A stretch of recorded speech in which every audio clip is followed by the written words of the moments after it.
என் அன்பு தங்கமே, நீ இத்தனை நாட்களாக எந்த உறவை தேடி சென்று கொண்டிருந்தாயோ, எந்த உறவை விரும்பி கொண்டிருந்தாயோ, உன்னை வெறுத்த அந்த உறவு இப்பொழுது உன்னை தேடி வரப்போகின்றது தங்கமே.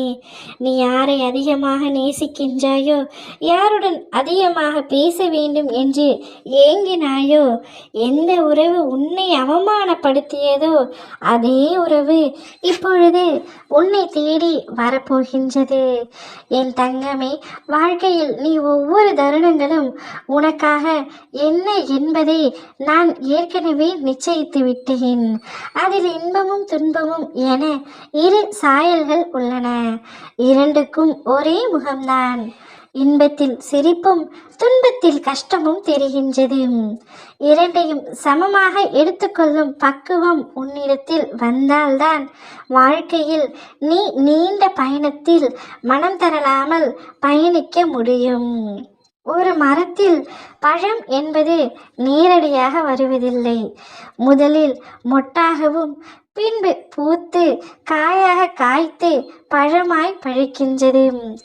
ஒரு பழம் முழு பழமாக உருவாவதற்கு இத்தனை பருவங்கள் தாண்டி பயணிக்க வேண்டும். அப்படி இருக்கையில் நீ எவ்வளவு புண்ணியம் செய்திருக்க வேண்டும் இந்த மனித பிறப்பிற்காக. உனக்காக நான் ஒன்றை மட்டும் சொல்கின்றேன், மனதில் வைத்துக்கொள் தங்கமே. எதையும் சட்டென்று முடிவு செய்யாதே. நிதானமாக யோசித்து செயல்படும். பிறகு எந்த ஒரு முடிவையும் எடு. எதற்கெடுத்தாலும் ஏங்கி நிற்காதே. அன்பை மட்டும் யாரிடமும் தானமாக கேட்காதே.